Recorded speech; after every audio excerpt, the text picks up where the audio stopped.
제가 하나님 앞에 정말 간절히 사모하는 것은 무엇이냐면 우리 교회 예배가 더 깊어지는 것입니다. 할렐루야. 말씀의 깊음도 중요하지만 이 예배, 찬양과 말씀과 기도 모든 것이 포함된 이 예배가요 점점 더 깊어지기를 저는 사모합니다. 왜냐하면 예배가 풀어질 때요 우리의 영혼이 묶여있는 영혼들이 자유하게 됩니다.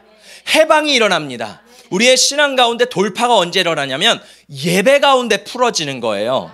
그래서 우리가 예배만 드려도 저는 우리 교회 가운데 갑자기 치유가 일어나고 예언이 터지고 방언이 터지고 막 성령의 기름 부음이 우리의 심령 가운데 막 넘쳐 흐르기를 예수님의 이름으로 축복합니다. 근데 많은 사람들이 아쉽게도 이 예배하면 개신교로 넘어오면서 이 설교 중심의 예배를 많이 생각을 합니다. 그래서 이 설교를 굉장히 중요하게 여기는데 제가 예전에 어떤 한 교회에 집회를 참여하기 위해서 홈페이지에서 이 예배 시간이 몇인지 쫙 찾아봤어요. 그러니까 10시더라고요. 그래서 10시면 5분 전에 가가지고 예배를 참석하면 내가 예배를 드릴 수 있겠다 해서 9시 55분에 딱 시간에 맞춰서 예배를 참석했습니다. 근데 문제는 뭐냐면 교회 딱 왔는데 사람들이 꽉 채워진 거예요. 다 앉아있고 이미 찬양과 기도가 들어가 있고 제가 이제 막 힘들게 멀리서 와가지고 쫙 앉았는데 10시부터 뭐가 시작되냐면 설교 말씀이 시작되는 거예요. 제가 깜짝 놀랐습니다. 아니 찬양부터 시작해야 되는데 왜 내가 늦었나? 분명히 홈페이지에는 10시라고 나왔는데 보니까 성도들은 이미 알고 있는 거예요. 30분 전에 찬양이 시작되고 말씀이 그때 시작되는데 교회 예배 안내에 그렇게 올린 거예요. 많은 교회가 지금도 이 설교가 예배의 시작이라고 생각하고 목회자뿐만 아니라 성도님들도 설교 시작이 예배의 시작이라고 생각해요. 그래서 우리가 생각하는 거는 준비 찬양을 별로 중요하게 여기지 않아요. 그래서 준비하는 시간이라고 생각하지만 여러분 그건 아닙니다. 그건 잘못된 신앙이에요. 찬양은요 예배이고 우리가 하나님의 천국 안에 그 하나님의 임재 안에 침노하여 들어가는 시간인 줄 믿습니다. 그래서 여러분 제가 부탁을 드리고 싶은 것은 무엇이냐면 우리가 예배 시간에 그 찬양 시간 찬양 나는 별로 안 좋아해 찬양은 좀 힘들어 하지 마시고요 그 전에 미리 오셔서 기도로 준비하실 때 우리의 예배가 시작되는 줄 믿습니다. 왜냐하면 찬양할 때 내 마음이 풀어지고 하나님의 임재가 부어지는 거예요. 우리가 그 더 주님을 사모해서 나올 때요 우리의 영혼의 자유함이 부어지고 기쁨이 부어지고 회복이 부어지고 또한 성령의 임재가 우리의 심령 가운데 부어지는 줄 믿습니다. 오늘은 제가 참 좋아하는 주제인데 이 성령, 그중에서 성령의 은사입니다. 오늘 성령의 은사에 대해 살펴보려고 하는데 여러분 우리가 이 마지막 시대를 살아가는 성도들에게 있어서 이 은사는 너무너무 중요한 우리의 무기입니다. 하나님께서 영혼을 구원하게 하실 때 그냥 복음으로 구원하시는 게 아니라 바울은 뭐라고 말했냐면 내가 성령의 나타나심과 성령의 능력으로 복음을 전한다 그랬어요. 그러니까 말의 능력이 있는 게 아니라 이 성령께서 주시는 말씀 또 성령께서 주시는 은사와 역사들을 통해서 영혼을 구원시키는 거예요. 그래서 전도도요 성령의 은사가 꼭 필요한 겁니다. 그것뿐만 아니라 우리가 주님의 영광을 위해서도 성령의 은사가 필요하기도 하고요. 이 성령의 은사는 무엇보다 우리 개개인을 세우고 교회 공동체를 세우고 이 마지막 때의 교회가 승리할 수 있도록 우리에게 정말로 필요한 것이 성령의 은사인 줄 믿습니다. 그래서 이 바울이 제자였던 디모데에게 뭐라고 말했냐면 너의 안에 있는 은사를 부릴 듯 일어나게 하라. 여러분 우리 안에 있는 그 은사들이 오늘 말씀을 통해 예배를 통해 부릴 듯 일어나기를 축복합니다. 그래서 하나님이 우리에게 주시는 마음은 두려워하는 마음이 아니요 오직 능력과 사랑과 절제하는 마음이라 그랬어요. 이것은 성령의 은사 안에서 우리의 능력과 사랑과 절제가 잘 건강하게 풀어질 때 이 교회는 정말 하나님께서 쓰시는 이 마지막 시대에 너무나도 귀한 하나님의 군대가 될 줄 믿습니다. 그래서 이 성령의 은사도 중요하지만 저는 그렇게 생각합니다. 이 균형이 중요하거든요. 성령의 열매가 우리 내면 안에서 가득하게 맺혀지고 또 외적으로도 우리 가운데 성령의 은사가 막 풍성하게 일어나기를 예수님의 이름으로 축복합니다. 우리 함께 말씀을 읽어보도록 하겠습니다. 고린도전서 12장 7절입니다. 시작. 각 사람에게 성령을 나타내심은 유익하게 하려 하심이라. 성령의 나타내심은요 교회를 유익하게 하기 위함이래요. 우리는 성령의 은사 받았어 라고 하면 내 자신을 드러내고 교만하게 하고 나를 유익하게 하려고 하지만, 사실 성령의 은사는 방언을 제외한 다른 은사들은 다른 영혼들을 유익하고 세워주고 덕스럽게 하기 위한 하나님께서 이 교회를 향해서 주신 은사라는 거예요. 그래서 은사는요, 교회를 세우고 교회를 강하게 하고 교회를 승리하게 하는 중요한 무기인 줄 믿습니다. 여기서 나오는 이 성령의 나타내심, 성령의 나타내심은 헬라어로 파네로시스예요. 그러니까 무슨 말이냐면 나타내다, 선포하다, 공포하다, 전시하다. 우리가 미술 작품관에 가면 여러 미술들이 전시되어 있잖아요. 그러니까 성령의 나타나심, 성령의 은사는 뭐냐면 보여지는 은사라는 거예요. 성령의 열매는 내적인 거잖아요. 주관적이잖아요. 잘 나타나지 않죠. 근데 오늘 말하는 성령의 은사는 보여지는 것입니다. 그래서 나타나는 거예요. 사람들이 부인할 수가 없어요. 누가 치유가 되면 우와! 이거는 부인할 수가 없는 거예요. 누군가가 귀신이 떠나가게 되면 우와! 보여지는 거예요. 그래서 성령의 은사는요, 나타나고 보여지는 은사라는 겁니다. 자, 그래서 이 은사는요, 우리 교회 안의 모든 사역 가운데 필요해요. 새신자 양육을 할 때도, 우리 성도님들 새신자 양육을 할 때도 이 은사가 필요합니다. 우리가 그냥 말씀을 가지고 막 씨름하는 것도 중요해요. 그런데 말씀과 성령이 함께 해야 되거든요. 새신자 양육을 할 때요, 그 성령님이 그 새로운 영혼을 거듭나게 하는 놀라운 역사가 부어져야 되는 거예요.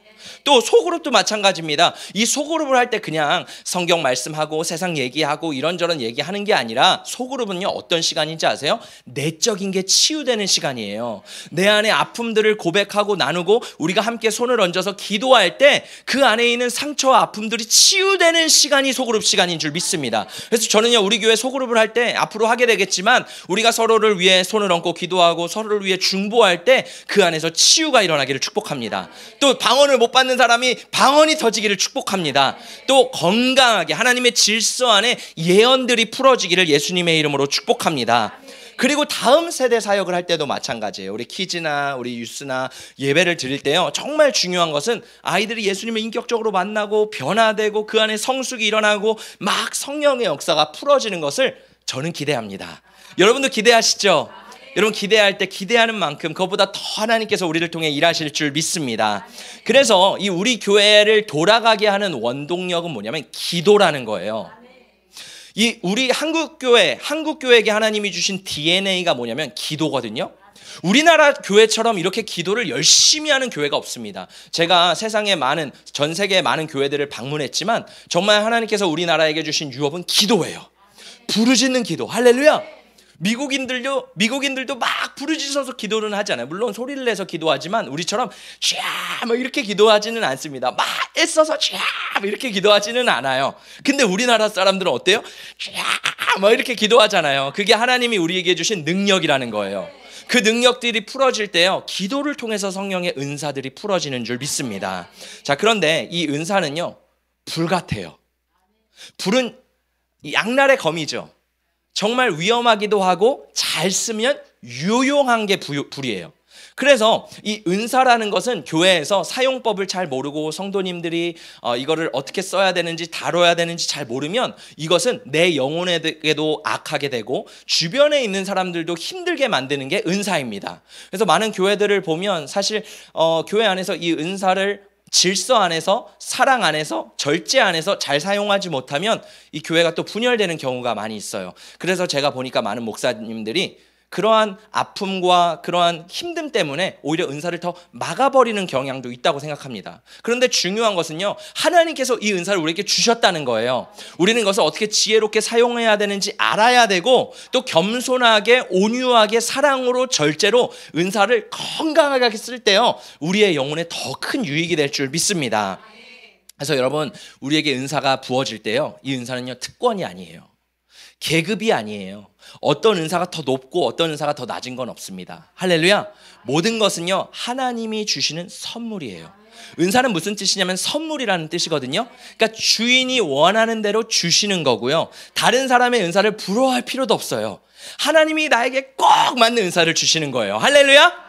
그리고요, 우리가 다른 사람이 은사가 더 세다, 뭐 더 강하게 나타난다 해가지고요, 그 사람이 영적으로 뭐 계급이 높다는 거 이런 거 아닙니다. 하나님 앞에서 다 동일해요. 할렐루야. 하나님께서는요, 그 사람에게 은사를 주시는 이유가 뭐예요? 자랑하려고가 아니라 교회를 세우기 위해, 서로를 세우기 위해 주시는 줄 믿습니다. 그래서 우리 교회는요, 제일 중요한 게 뭐냐면 사랑과 겸손과 절제예요. 따라해 보겠습니다. 사랑, 겸손, 절제. 죄송합니다. 아무리 기도를 많이 하셔도, 아무리 말씀을 많이 보셔도 사랑과 절제와 겸손이 없으면 다 헛것이에요. 저는 우리 가운데, 우리 밑바탕 가운데 이 사랑과 절제와 또 겸손이 하나님 안에서 온전히 세워지고 그 위에 이 은사들이 세워지기를 축복합니다. 자, 그러면 고린도전서 12장 1절의 말씀을 함께 읽어보겠습니다. 시작. 형제들아, 신령한 것에 대하여 나는 너희가 알지 못하기를 원하지 아니하노니. 바울이 고린도 교회에게 편지를 쓰는데 뭐라 그러냐면, 형제들아, 너희가 신령한 것에 대해서 나는 너희가 알지 못하기를 원치 않노라. 쉽게 말하면 나는 너희가 이 신령한 것을 알기를 원해. 근데 이 신령한 것이라는 것은 무엇이냐면, 우리나라 번역으로는 이게 그냥 신령한 것, 뭐 영적인 것 있지만 초자연적인 거예요. 그러니까 하나님은요, 우리에게 초자연적인 은사들을 알기를 원하십니다. 그냥 신앙생활은 머리로 하고 철학적으로, 도덕적으로, 윤리적으로 하는 게 아니에요. 그 수준을 뛰어넘는 영적인 것들이 풀어져야 되는 줄 믿습니다. 그래서 우리가 이 은사는 두 가지가 있어요. 뭐가 있냐면 자연적인 은사와 초자연적인 은사가 있습니다. 이 자연적인 은사는 재능, 타고난 것이에요. 뭐 예를 들어 그림을 잘 그리는 예술성, 노래를 잘하고 음악을 잘하는 음악성, 뭐 요리를 잘하는 손맛, 이렇게 하나님께서 각자에게 주신 재능들이 있잖아요. 우리 그거는 타고난 거잖아요. 또 훈련이 되면서 되는 거잖아요. 그래서 강한 신체 능력, 누군가를 상담해 줄 수 있는 능력, 뛰어난 머리, 여러 가지는요 자연적인 은사입니다. 근데 오늘 바울은 뭐라 그러냐면 초자연적인 은사를 알래요. 이 초자연적인 은사는 무엇이냐면 하늘로부터 부어지는 거예요. 내가 타고난 게 아니라 하나님께서 나에게 선물로 하늘로부터 부어주시는 건 줄 믿습니다. 그래서 여러분, 교회는요 이 초자연적인 역사가 일어나야 돼요. 교회 안에서 신비적인 역사가 빠지면요 교회는 인본주의로 흘러갈 수 있습니다. 교회는요 신비주의적인 것, 영적인 것, 초자연적인 것들이 나타나야지 그 안에 생명력이 있는 줄 믿습니다. 생각해 보세요. 독일 교회를 한번 생각해 볼게요. 독일 교회는 중세시대에 종교개혁을 일으켰고 말씀의 능력도 있었고 성령의 능력도 있었습니다. 그만큼 부흥을 했던 교회가 독일 교회였거든요. 근데 어느 순간 이 독일 교회 안에서 인본주의와 이 자유주의 신학이라는 것이 들어오게 됐어요. 그러면서 사람들이 이 모든 것들을 생각으로 재단하려고 그러는 거예요. 성령의 역사가, 우리가 생각과 이성과 합리를 뛰어넘는 것들이 있거든요. 우리는 그걸 인정해야 되는데 이것들을 다 정리하려고 하는 거예요. 그런 시도들을 하다 보니까 성령을 제한하고 성령의 역사를 막다 보니까 지금 독일 교회가 어떻게 됐습니까? 다 죽었습니다. 중요한 것은요, 이 초자연적인 역사들이 풀어지는 것을 우리가 막으면 안 된다라는 거예요. 그때 하나님께서 우리를 통해 더 강력하게 일하시는 줄 믿습니다. 그래서 경건의 모양을 잃어버리고 경건의 능력을, 우리는 경건의 모양과 능력을 다 갖춘 정말 하나님 앞에 강한 그리스도인 되시기를 예수님의 이름으로 축복합니다.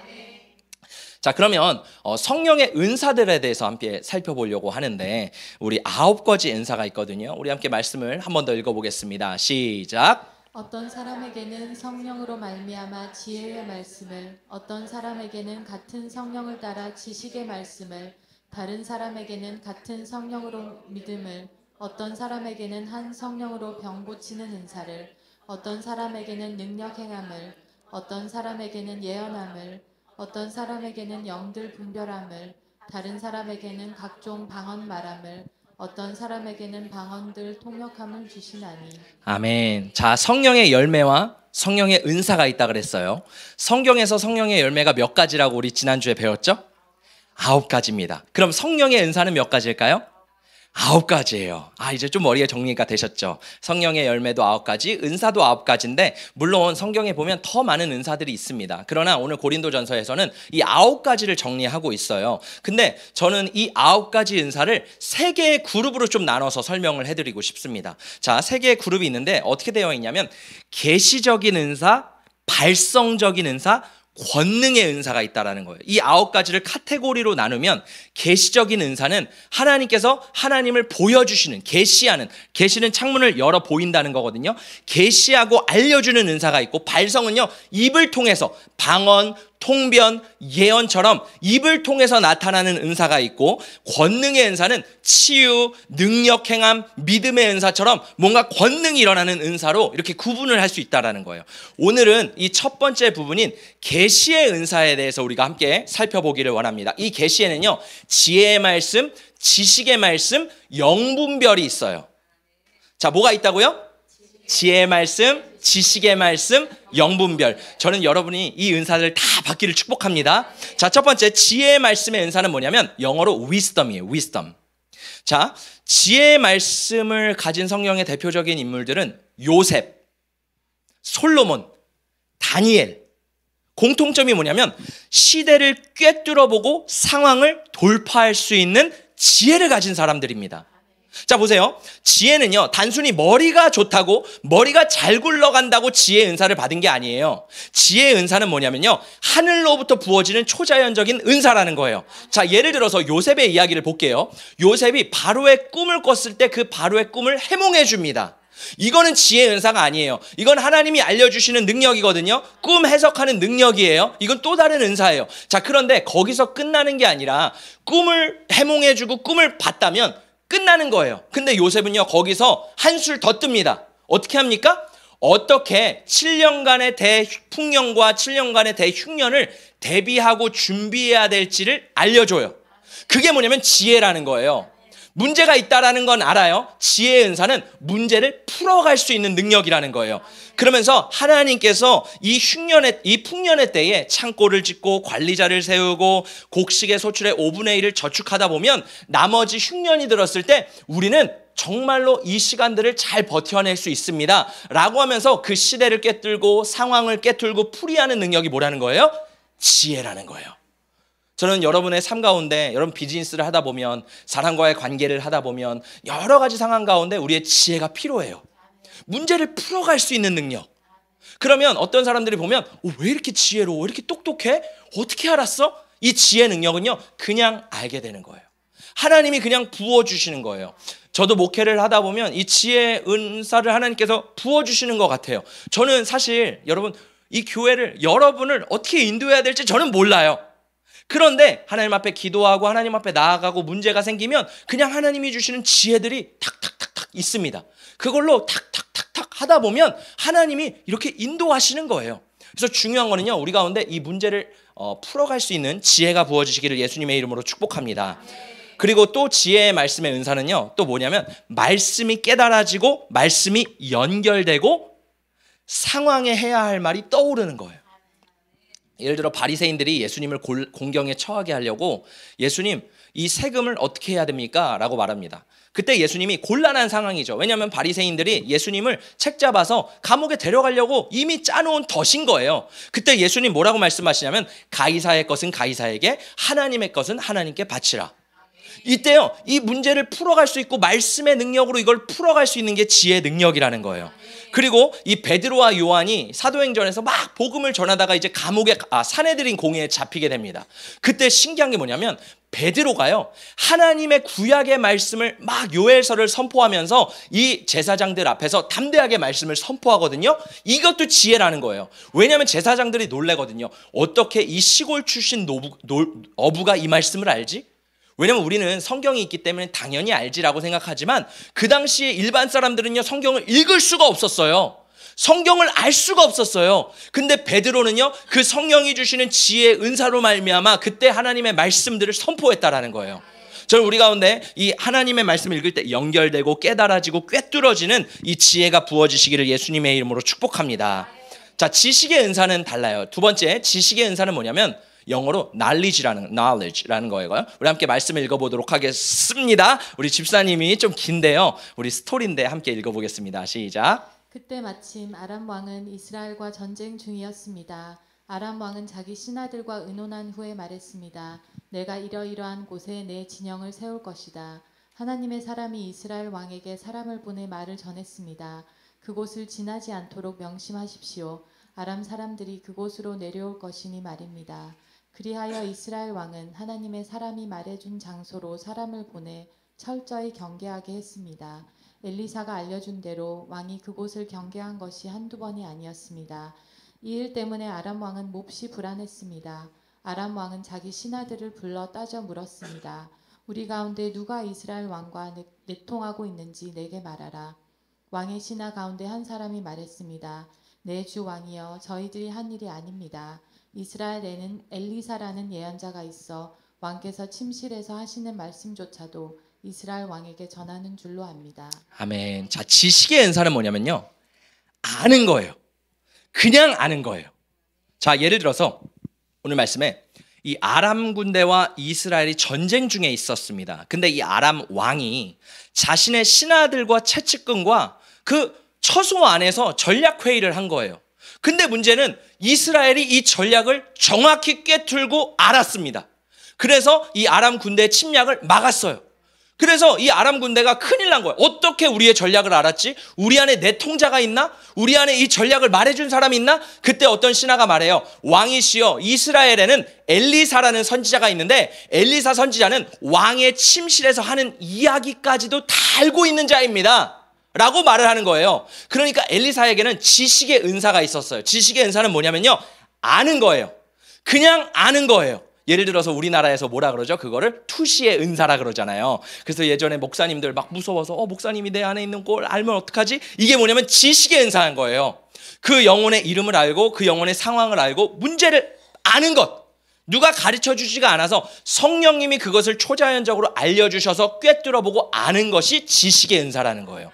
자, 그래서 이 베드로도 마찬가지입니다. 우리 말씀을 한 번 더 읽어볼게요. 시작. 베드로가 이르되 아나니아야, 어찌하여 사탄이 내 마음에 가득하여 내가 성령을 속이고 땅값 얼마를 감추었느냐. 초대교회에 교회가 막 부흥을 하고 있었어요. 그때 이 바나바라는 사람이 자신의 재산을 털어서 하나님 앞에 그 재산을 드리면서 구제하고 봉사하고 교회를 세우는 일에 힘썼습니다. 근데 아나니아와 삽비라도 자신도 그렇게 하고 싶은 거예요. 그래서 자신의 부동산을 다 팔아서 이제 교회에다 내놓으려고 하는데 아까운 마음이 드는 겁니다. 그래서 얼마를 줬어요. 근데 이 베드로 앞에 그거를 가지고 나왔을 때 베드로가 그거를 정확하게 합니다. 누가 말해준 게 아니에요. 다른 사람들이 말해준 게 아닙니다. 성령께서 베드로에게 지식의 은사를 주셔서 당신 지금 그 안에 있는 돈을 떼어갔구나 라는 것을 정확히 알 수 있는 정보. 이게 바로 무슨 은사라는 거예요? 지식의 은사라는 거예요. 자, 이 지식의 은사가요, 어떻게 되냐면 우리 함께 한 번 더 말씀 읽어볼게요. 호사야 12장 10절입니다. 시작. 내가 여러 선지자에게 말하였고 이상을 많이 보였으며 선지자들을 통하여 비유를 베풀었노라. 여기서 이 비유는 뭐냐면 초자연적인 인상, impression, 갑자기 딱 아는 거. 뭐 예를 들어서 인상, 직관적인 거, 갑자기 스쳐가는 모양이나 이미지가 이 지식의 은사를 가진 사람들에게 있다라는 거예요. 그래서 이 지혜는 뭐냐면 문제를 풀어가는 능력. 지식은 뭐예요? 그 정보를 초자연적으로 아는 거라는 거예요. 그래서 예를 들어서 제가 참 존경하는 미국의 한 목사님이 계시거든요. 이 목사님은 치유 사역을 하는 목사님이신데 전 세계적으로 정말 유명한 목사님이십니다. 근데 이 목사님이 이런 얘기를 하시더라고요. 저의 주된 사역은 치유의 은사가 아닙니다. 지식의 은사입니다. 이분이요, 집회를 하다 보면 그냥 성령님께서 알게 하신대요. 지금 간에 문제가 있는 분이 있습니다. 성령께서 만지십니다. 지금 눈에 문제가 있는 사람이 있습니다. 성령께서 만지십니다. 그러니까 이분은요, 그냥 지식적으로 집회를 할 때 아는 거예요. 그리고 믿음으로 그걸 선포할 때 성령께서 치유를 일으키시는 거예요. 할렐루야. 조용기 목사님도 마찬가지예요. 조용기 목사님도 우리가 생각했을 때 치유의 은사, 믿음의 은사 여러 가지가 있지만 지식의 은사가 기본으로 된 거예요. 그래서 기도할 때 하나님이 지금 만지십니다. 하나님이 역사하십니다. 이거를 초자연적으로 알게 되는 게 지식의 은사라는 거예요. 또 이 지식의 은사가 우리의 삶에서도 나타납니다. 예를 들어서 고속도로를 막 운전하다가 혹시 그런 경험이 있는 분들이 있을 거예요. 저 앞에 지금 무슨 문제가 있다라는 게 직감적으로 딱 깨달아지는 거. 인간의 인스팅, 인간의 본능이 아니라 성령께서 알려주시는 직관으로 지금 문제가 있네? 내가 차선을 옮겨야지 하면 나중에 보면 거기 사고가 났던가. 그런 문제들이 있죠. 아니면 기도를 할 때, 예를 들어 갑자기 내가 기도를 하는데 어떤 한 집사님이 생각이 나는 거예요. 그래서 그 집사님을 내가 기도해야겠다 해서 갑자기 막 그 집사님을 위해서 내가 간절히 기도합니다. 나중에 알고 보니까 그 집사님이 그때 그 동일한 시각에 딱 어려움이 생겨가지고 문제가 생겨서 큰일 났는데 그 기도를 통해 하나님이 중보하게 하셔서 알게 하셔서 그 문제를 이겨나게 하게 하는 거. 그게 뭐냐면 지혜의 은사라는 거예요. 저는 우리 가운데 이 지혜의 은사가 부어지기를 축복합니다. 자, 오늘 마지막 세 번째는요, 영분별의 은사입니다. 자, 영분별의 은사는 뭐냐면 하나님으로부터 온 것인지 마귀로부터 온 것인지 사람으로부터 온 것인지를 분별하는 능력이에요. 이 마지막 시대는요, 이 분별이 되게 중요해요. 왜냐하면 마귀도 속일 수 있기 때문에. 자, 어느 날 이 베드로가 기도하던 중에 환상을 보게 됩니다. 하나님이 이상한 음식들을 먹으라 그래요. 부정한 음식인데요. 그때 베드로는 막 거부를 하는데 하나님이 받아 먹어라 그래요.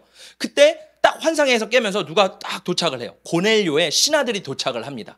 그러면서 고넬료의 신하들이 베드로에게 뭐라고 요청해요? 저희 집에 오셔서 복음을 좀 전해 주십시오 라고 해가지고 이 베드로가 마지못해서, 왜냐하면 그 당시 유대인들은 이방인과 만날 수가 없거든요. 이방인과 함께 식사를 할 수도 없고 교제를 할 수도 없어요. 그래서 긴가민가 이거 하나님이 보내신 건가 뭔가 막 헷갈리는 중에 이 고넬료의 집에 가서 고넬료와 막 이런저런 얘기를 하기 시작합니다. 그런 얘기를 하면서 베드로가 이런 고백을 하죠. 우리 함께 읽어보겠습니다. 시작. 베드로가 입을 열어 말하되 내가 참으로 하나님은 사람의 외모를 보지 아니하시고 각 나라 중 하나님을 경외하며 의를 행하는 사람은 다 받으시는 줄 깨달았도다. 자, 영분별의 은사는 뭐냐면요, 베드로가 이야기를 할 때 깨달았대요. 뭐예요? 아, 이 사람이 진짜 하나님에게서부터 온 거구나. 아, 이 사람이 지금 하나님으로부터 나에게 보내신 거구나. 이 일들이 하나님이 일하시는 거구나라는 거를 깨닫는 게 영분별이라는 거예요. 베드로가 긴가민가 했어요. 이거 맞아? 아니야? 이거 하나님이 하시는 거 맞아? 얘기를 하면서 딱 분별이 되는 거예요. 할렐루야. 자, 두 번째는 이 마귀도 속인다는 거예요. 성경에 보면 마귀는 이 광명의 천사와 같이 천사처럼 우리 가운데 다가오는데 속은 마귀라는 거예요. 자, 마귀가 우리를 어떻게 교묘하게 속이냐면 사도행전 16장에 보면 이 바울과 실라가 빌립보에 가서 복음을 전하게 됩니다. 그때 처음 교회, 빌립보 교회가 세워지게 되죠. 그런데 이 복음을 전하는데 옆에서 이 귀신 들린 점치는 여종이 계속 방해를 하는 거예요. 어떻게 방해하냐면 이 사람들은 지극히 높은 하나님의 사람들로서 구원의 길을 전하고 있다라고 하는 거예요. 이 말이 맞아요? 틀려요? 맞아요. 하나님의 사람들이죠. 지금 복음이 예수가 구원의 길이죠. 맞아요. 근데 이 여자는 뭐예요? 귀신에 들려있다라는 거예요. 자, 이 여종은요, 진실을 말했습니다. 복음을 말했습니다. 근데 바울이 그 여종을 보니까 하나님으로부터 온 게 아니라는 거예요. 귀신으로부터 왔다라는 것을 정확히 알아서 그 귀신을 쫓아냈습니다. 만약에 바울이 영분별이 없어서 야, 이 여자는 우리를 돕네? 돕는 거잖아요. 사람들에게 막 소식을 전해주는 거잖아요. 진짜 하나님의 사람들이 왔습니다. 구원의 길을 알려주는 사람들입니다. 막 전하잖아요. 그럼 복음이 전파될 거 아니에요. 근데 그거를 바울은요, 정확하게 알았다는 거예요. 이게 하나님이 기뻐하시지 않는 거구나. 왜? 방해하고 있거든요. 지금 복음의 진실을, 사실을 말하지만 이 복음을 막고 있거든요. 그게 누구 역사라는 거예요? 마귀의 역사라는 것을 정확히 바울은 봤다라는 겁니다. 좀 영적인 이야기지만 제가 이제 축사 사역을 하다 보면 사람들 안에 숨어있는 어둠의 역사가 이렇게 드러나게 됩니다. 평상시에는 이 어둠의 역사가 우리 안에 이렇게 숨어져 있어요. 인격 안에 이렇게 숨어져 있거든요. 그래서 이렇게 왔다 갔다 할 때가 있어요. 그래서 때로 보면 저분 왜 이러지 하면은 이 안에 있는 귀신이 막 역사할 때가 있고 또 잠잠할 때가 있어요. 근데 참 재밌는 게 뭐냐면 이 성령 안에서 빛으로요, 어둠은 다 드러나게 되어 있습니다. 예배 가운데 이 빛 가운데 어둠은 다 드러나게 되어 있습니다. 그런데 참 놀라운 게 뭐냐면 이 귀신이요, 내가 나사렛 예수의 이름으로 명하노니 떠나가라 할 때요, 막 소리를 지르고 막 이렇게 할 때가 있어요. 근데 때로는요, 그렇게 하는데요, 갑자기 잠잠해져요. 귀신이 진짜 떠나갔나? 이때 필요한 게 뭐예요? 영분별이에요. 왜냐하면 진짜 귀신이 소리를 지르고 떠나는 경우도 있지만 귀신은요, 이 안에 숨어버려요. 똑똑하거든요. 교묘하거든요. 그래서 싹 숨어버려요. 왜 숨을까? 왜냐하면 안 나가려고 하는 것도 있지만 내가 그 귀신을 붙잡는 거예요. 내가 그 죄를 너무 사랑해서. 왜냐면 우리는 패턴 가운데 살아가잖아요. 죄의 패턴, 그 넘어지는 패턴. 귀신은 그 패턴을 통해 들어오거든요. 근데 나도 그 패턴을 너무 이제 익숙해지고 나도 너무 사랑하는 거예요. 그래서 이게 떠나가면, 여러분 뭔가 불편한 것도 떠나가면 허전하잖아요. 우리 집에 쓰레기들, 우리 집에 음식물 쓰레기 있다가 없어지면 허전하잖아요. 그것처럼요, 이 악한 영도 마찬가지예요. 인간이라는 게 죄악이라는 거 알지만 그게 떠나가면 허전한 거예요. 그래 내가 붙잡니까 귀신이 그걸 통해서 싹 숨어버리는 거예요. 그래서 사역자는요, 영분별로 진짜 귀신이 떠나갔나 아니면 숨어 있는가 이거를 분별할 수 있는 분별이 필요한 줄 믿습니다. 자, 그리고 이 영분별은 또한 사람으로부터 온다 그랬어요. 사도행전 8장에 보니까 이 사마리아에 엄청난 큰 부흥이 일어났어요. 그때 이 베드로와 요한이 파송을 받게 됩니다. 그래서 사마리아 사람들에게 막 복음을 전하는데 그때 마술사 시몬이라는 사람이 등장을 해요. 시몬이 사람들이 성령을 받는 걸 보니까 너무 신기한 거예요. 이상한 말을 하죠. 막 사람들이 막 기뻐하죠. 즐거워하죠. 자유하죠. 막 쓰러지죠. 막 놀라운 역사들이 일어나니까 이 마술사 시몬이 자기도 그걸 갖고 싶은 거예요. 그래서 제가 얼마를 드릴 테니까 저 이 능력 저에게 주세요. 여러분 이게 마귀에게부터 왔을까요? 사람에게부터 왔을까요? 성경은요 정확하게 말을 하고 있습니다. 우리 함께 읽어보겠습니다. 베드로가 이 시몬에게 말하는 거예요. 시작. 하나님 앞에서 내 마음이 바르지 못하니 이 도에는 내가 관계도 없고 분깃될 것도 없느니라. 그러므로 너의 이 악함을 회개하고 주께 기도하라. 혹 마음에 품은 것을 사하여 주시리라. 베드로는요 이 마음이요 인간의 악함에서 나오는지 영으로 분별했어요. 만약에 이게 귀신으로부터 왔다면 축사를 했겠죠. 떠나가라 했겠죠. 근데 이게 인간의 악함으로부터 오는 욕심이구나. 여러분 우리 신앙생활도 마찬가지입니다. 우리가요 이 영분별을 하는 걸 되게 중요해요. 왜냐하면 우리가 교제를 하고 많은 사람들을 만나고 대화를 하다 보면요, 어떤 사람은 정말 좋은 사람인 것 같은데 대화를 하다 보면 깨름직하고 불편한 감정이 들 때가 있어요. 그러면 그거는요 아무리 좋은 사람이고 신령해 보일지라도 하나님께로부터 오지 않을 수도 있다라는 거예요. 뭐 이거를요 죄송합니다 단정 짓지는 마세요. 기도하시고 사랑하고 절제하고 겸손함으로 해야 돼요. 그리고 그 사람한테 당신 귀신 들려 이렇게 하면 안 됩니다. 그거는 교회를 이루지 못하는 거예요. 사랑함으로 이 영혼을 위해 기도해 줘야겠구나. 그리고 얘기를 하다 보면 편안한 느낌이 들 때도 있고 거친 느낌이 들 때도 있고 불편한 느낌이, 또 어떨 때 속는 느낌이 들 때도 있고 좋은 이야기를 하는데 듣고 있으면 불편하기도 합니다. 이게 바로 뭐냐면 영분별이 되는 거예요. 근데 이걸요 하나님 앞에서 더 날카롭게 우리가 칼을 갈아야 돼요. 훈련을 해야 돼요. 이거를 그냥 단정 짓지 마시고 하나님 앞에 정말 기도하면서 이것이 성령님으로부터 온 영분별인지 깨닫는 저와 여러분 되시기를 축복합니다. 자, 오늘 이 계시의 은사 중에 세 가지를 살펴봤어요. 지혜의 은사, 지식의 은사, 영분별의 은사를 살펴봤습니다. 하나님은요, 성령님은요 우리에게 각 필요에 따라 각 사람에 따라 이 은사들을 주기를 원하세요. 하나님은요 너 못 줘, 너 싫어 이러는 분이 아니세요. 제가 옛날에 어렸을 때는 하나님은 진짜 특별한 사람에게만 주시나? 아니요. 하나님은요 필요한 사람에게, 정말 그 사역에게 필요할 때 은사를 나눠주시는 줄 믿습니다. 그래서 바울은 뭐라 그랬냐면 은사를 사모하라. 더 큰 은사를 사모하라. 우리 안에 인간적인 욕심이 아니라 하나님의 나라를 세우겠다는 거룩한 마음으로 이 은사를 사모하는 저와 여러분, 또 교회와 공동체를 세우는 저와 여러분 되시기를 예수님의 이름으로 축복합니다. 자, 그러기 위해서는요 우리 가운데 성령이 필요해요. 저는요 이 수많은 은사들을 나누겠지만 이 은사들이 목적이 아닙니다. 은사들은 알아야 하죠. 받아야 하죠. 그러나 은사를 주시는 분이 누구라는 거예요? 성령님이라는 거예요. 우리가 성령님을 사모할 때 성령님이 주시는 거지, 은사를 사모하면은 잘못된 동기라는 것입니다. 성령님이 언제 이런 것들을 주실까요? 예배가 뜨겁게 일어나는 것, 성령의 임재가 강하게 부어지는 것. 할렐루야.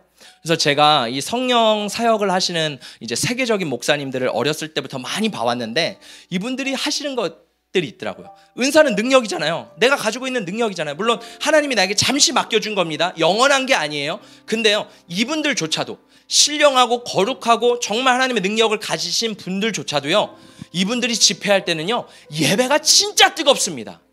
왠지 아세요? 성령님이 일하실 수 있는 분위기와 환경을 만들어야 돼요.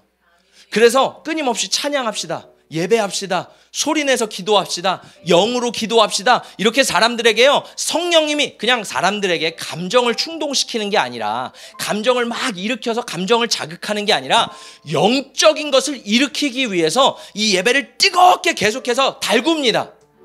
우리 교회도요, 이 영적인 은사가 풀어질 수 있어요. 언제요? 우리가 성령님을 사모하고 우리 예배 가운데 그 성령님이 강력하게 임재하실 때. 그래서 제가 참 좋아하는 찬양 중에 이런 찬양이 있어요. 나의 노래로 주님의 성전을 지으리 높임을 받으소서. 그러니까 내가 노래할 때 주님 앞에 그 주님이 오실 길을 준비하게 한다는 거예요. 왜? 하나님은 이스라엘의 찬송 중에 거하시는 분이래요. 두 손을 들어 주님의 보좌를 만들래요. 우리가 예배할 때 왜 찬양하고 예배하고 주님 앞에 나가요? 이 안에 주님의 보좌를 지금 만드는 거예요. 내 안에 더러운 것들을 청소하고 하나님 임해주세요. 구름 날개 사이에 임하신 것처럼 지금 내 위에 우리 교회 가운데 임해주세요. 이게 뭐예요? 이것들을 풀어놓을 때 예배 가운데 성령께서 우리 가운데 임하시는 줄 믿습니다. 말씀을 정리합니다. 여러분, 우리 가운데 은사를 사모하는 마음도 필요하지만 더 중요한 것은 성령님을 사모하는 것인 줄 믿습니다. 성령님을 더 구하는 저와 여러분 되시기를 축복합니다. 우리 시간 함께 찬양하고 기도할 때 성령님, 내가 성령님을 환영합니다. 이 예배 가운데 성령 우리 가운데 기름 부어 주십시오. 우리 가운데 은사가 나타나게 하여 주시옵소서. 우리 그렇게 함께 찬양하도록 하겠습니다.